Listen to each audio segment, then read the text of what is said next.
There are two reasons to watch this video. One, you sing, you're currently sick, and you're looking for ideas to get you and your voice back into singing ASAP. And two, you sing and you're looking for ideas to get you and your voice back into singing ASAP for when you do get sick. And if I'm not mistaken, that just about covers everybody. So if you're everybody, keep watching. Sound check. So let's talk about the most boring recommendation for the sick singer first. Not because it's boring, but because it's actually the most important. Rest. When you're sick, you gotta rest. But here's the thing, despite this being the number one thing we should all do when we get sick, it seems to be the one thing we all avoid doing. At least I know I do. Yeah, that's right, I have a terrible habit of soldiering on with my body and my voice during times of sickness, and this is not good practice. What I need to do more often, and you might be the same, is slow down and, where necessary, stop.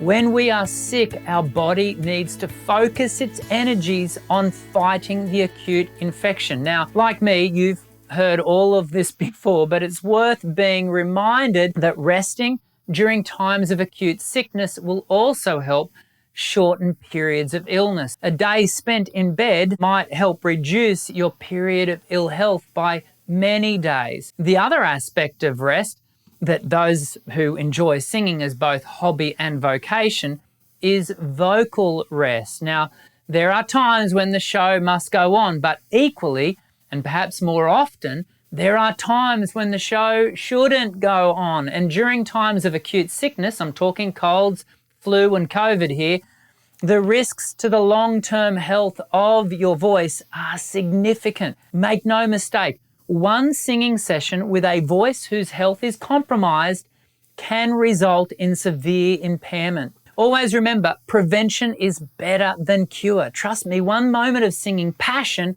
is simply not worth weeks, months, or even possibly years of vocal anguish. Now, to be clear, when I recommend vocal rest, I'm not suggesting absolute silence. What I'm advocating for here is what we call relative rest. Relative rest implies a reduction of vocal load relative to the voice user's normal levels of vocal output. So this means intentionally using your voice less talking on the phone, less talking around the house, and yes, less singing. But notice that I didn't say no singing. In some cases, no singing might be just what the doctor orders, but in many cases, vocal activities like straw phonation, SOVTs, can actually assist the voice to heal.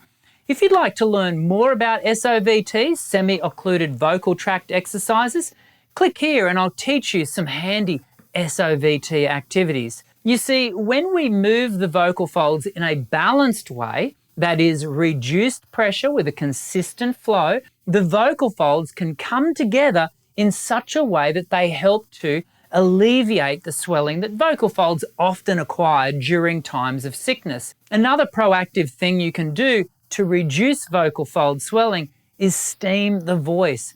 Delivering warm, moist air through the vocal tract to the larynx and vocal folds can promote healing. So steaming 2 or 3 times a day when we are sick can be beneficial. Sound check. But it's not only water delivered to the larynx as steam that will benefit the voice during illness. Just plain old H2O in its liquid form will promote healing also. You already know how important hydration is for the well-being of the voice. But during times of sickness, this importance is heightened even more so.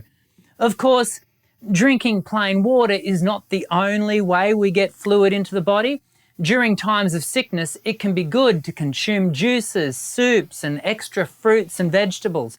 All of these will deliver more hydration to your body as well as indirectly to your voice, promoting quicker healing and well-being. The aim here is to have you back singing sooner rather than later, but when can you start to fully sing again? Well, I find a good rule of thumb for acute sickness like the general cold and flu is for every day that you are sick, expect your voice to take 2 days to be back to full capacity. Now, for example, if you're unwell for 4 days, it will likely take somewhere between 7 to 8 days for your voice to feel like it was pre-sickness. Now, to be clear, this times 2 rule is a general rule of thumb, and I would hasten to add that my current observations of singers who have suffered from COVID-19 are that the sum is more likely to be times 3 or 4, thus taking the voice that little longer to fully recover. Remember, your voice is not just your larynx and throat. Your voice is your entire body. So when sickness leaves your body depleted of energies, then that in turn means your voice has less energy to call upon also. And perhaps it goes without saying, but I'm going to say it anyway, if your sickness persists for longer than a few days, or if your voice does not return to its usual normal state after 2 or 3 weeks, seek further advice from a licensed medical professional. And one last thing before you go and get that much needed rest we talked about earlier, be careful when using complementary medicines and supplements. Now notice I didn't say don't use them, just be careful when you do. For example, suppose you can increase your fruit and vegetable intake as I recommended earlier. In that case, there may be little to no benefit from taking additional vitamin and mineral supplements. Again, the best course of action is seeking medical advice and following their instruction. The aim is to have you back singing as soon as possible, and I hope this video has either informed you or reminded you of the things you can be doing to promote your body and voice back to full health. I'm Dr. Dan. Sing well.